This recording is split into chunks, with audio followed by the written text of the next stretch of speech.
नमस्कार, संतोष की रिपोर्ट में आप सबों का स्वागत है। और आज हम संतोष की रिपोर्ट में बात लालू यादव की उस धृतराष्ट्र की भूमिका की करने जा रहे हैं, जिस भूमिका की वजह से परिवार और पार्टी दोनों दांव पर लगा हुआ है। और ये तय मानिए कि महाभारत होना ही है। अब कहीं से भी दूर दूर तलक नहीं दिख रहा है कि महाभारत नहीं होगा। और ये महाभारत सिर्फ कौरवों का ही नाश नहीं करेगा, मतलब सिर्फ लालू परिवार को ही नाश नहीं करेगा, पूरी पार्टी को नाश कर दे तो कोई बड़ी बात नहीं होगी। याद होगा कि जब यात्रा की शुरुआत हुई थी तो मैंने कहा था कि लालू जी, ये तेजस्वी की यात्रा उसकी आखिरी पॉलिटिकल यात्रा हो सकती है और ये यात्रा कहीं उन्हें मुख्यमंत्री की कुर्सी से दूर ना कर दे। यह यात्रा कहीं उस मुकाम पर लाकर खड़ा न कर दे जहाँ से फिर उसकी वापसी की कोई गुंजाइश नहीं रह जाए। जिस मतभेद के लिए, जिस मनभेद के लिए और पार्टी के अंदर जो गुटबाजियाँ चल रही थी वो हमारी जानकारी में कहीं न कहीं था और अब वो सब कुछ सच साबित हो रहा है।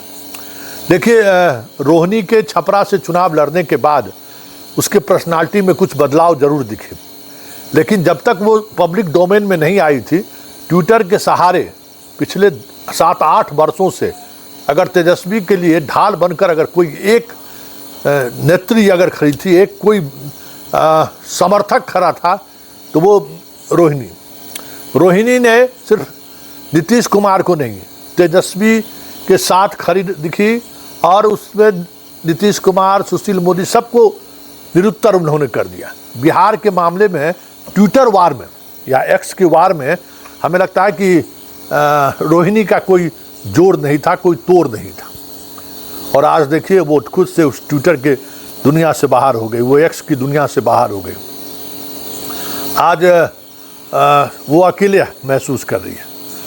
कहने वाले कह रहे हैं कि वो चाहते थे कि हम भाई प्रियंका की तरह हम भी तेजस्वी के साथ यात्रा में चलें, जो कन्फ्लिक्ट की वजह बता रही है। कुछ लोग कह रहे हैं सीट को लेकर विवाद था, कुछ अपने लोगों को भी चाहती थी कि बिहार विधानसभा का टिकट मिले। लेकिन बड़ी बात यह है कि लालू यादव की भूमिका क्या है। मीसा को राजनीति में लाना, फिर तेजस्वी तेज प्रताप को राजनीति में लाना, फिर रोहिणी को राजनीति में लाना, ये पूरा प्रोसेस अगर आप देखिए तो ये एक धृतराष्ट्र बाप ही ऐसा कर सकता है, जो सत्ता के लिए, पार्टी और परिवार के लिए सब कुछ, मतलब उनको लगता है कि अरे छोड़ो हो जाएगा। कैजुअल लेने की जो बीमारी है ना लालू यादव का, आज उसके घर के अंदर कह सकते हैं कि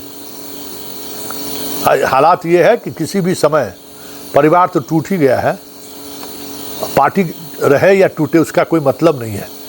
लेकिन आज तेज प्रताप का जो बॉडी लैंग्वेज था, वो बॉडी लैंग्वेज दिखाने के लिए, ये जताने के लिए काफ़ी है कि इस चुनाव में 25-30 सीट पर तेज प्रताप इनकी पॉकेट कतर दे तो कोई बड़ी बात नहीं होगी। बीजेपी इंतजार में था ही कि घर में फूट हो। और ये बात समझ लीजिए कि तेजस्वी अखिलेश यादव नहीं है, तेजस्वी स्टालिन नहीं है। दोनों के मेकअप में बहुत बड़ा फर्क है। उसने परिवार पर के तमाम कह सकते हैं कि दावेदारों की चुनौती को स्वीकार किया और वो फाइट की। उसके पास आत्मबल था, उसके पास एक पॉलिटिकल समझदारी थी, एक टीम था। तो स्टालिन आज नंबर 1 पे है। अब ये देखिए ना, इनका चंद्रबाबू नायडू को कैसे है। तो आप पार्टी का जो उत्तराधिकारी कौन होगा, उसकी लड़ाई अभी तेजस्वी की लड़ने का वक्त नहीं था। अभी था कि किसी तरीके से हम प्रदेश का मुख्यमंत्री बने, किसी तरीके से पूरी पार्टी उसके कंट्रोल में आए। और ऐसी स्थिति में जब लालू यादव उनके पीठ पे खड़ा था तो इस तरीके की सियासत नहीं करनी चाहिए थी। और ये सियासत परिवार के साथ साथ पार्टी को भी ले डूबे तो कोई बड़ी बात नहीं होगी। जरा आज तेज प्रताप का वो बयान सुनिए।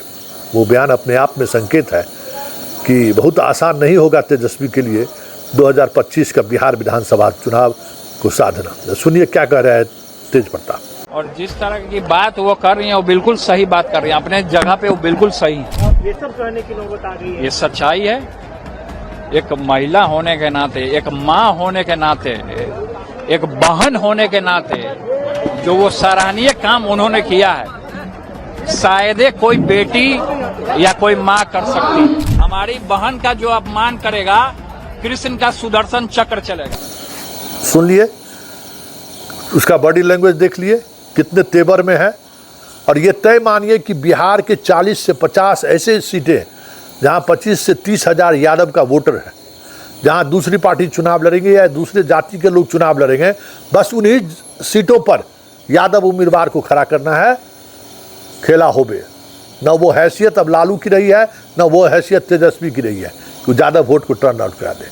जब पूर्णिया में याद करिए ना, पूर्णिया को पप्पू यादव को हराने के लिए इन्होंने क्या नहीं किया। अंत में उन्होंने जदयू के उम्मीदवार को वोट देने तक का अपील कर दिया।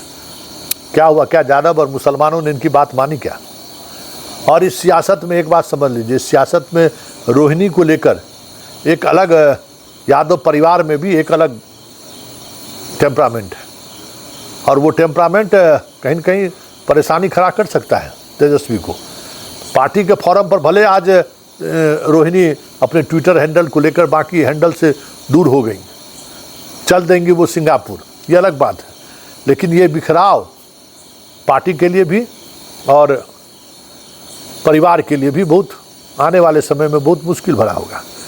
तेज प्रताप के पीछे पूरी बहन का फौज खड़ी हो जाए तो कोई बड़ी बात नहीं होगी। मीसा इस पूरे सियासत में कह सकते हैं कि धृतराष्ट्र के सबसे करीबी और पक्षधर होने का स्वांग रचते हुए दिख रही है।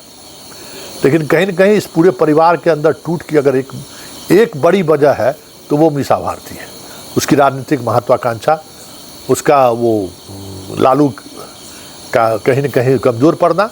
वैसे लालू के कमज़ोर पड़ने की बात ही नहीं है, पूरे परिवार में आज जो कुछ भी दिख रहा है वो लालू की कमजोरी की वजह से दिख रहा है। तेजस्वी की ताजपोशी को सबों ने स्वीकार किया था, किसी ने बगावत नहीं की। लेकिन रोहिणी चाहे तेज प्रताप का बगावत, ये कोई साधारण बगावत नहीं है। और ये बगावत 2025 के चुनाव में धृतराष्ट्र की भूमिका में जो बैठे हुए हैं जनाब संजय, उनको राघोपुर से हार गया, फुलपरास से हार गया, सोनपुर से हार गया, और सुनाते सुनाते 243 सीटों पर बुरी दुर्गति हुआ। ये सुनाते सुनाते संजय धृतराष्ट्र को कि आत्मा को शांति अंतिम समय में, अंतिम चुनाव में भी करा दे तो कोई बड़ी बात नहीं होगी, क्योंकि राज उसी दिशा में जा रही है। और जो कहीं न कहीं इसके लिए अगर कोई एक व्यक्ति जिम्मेवार है तो वो लालू यादव जिम्मेवार है।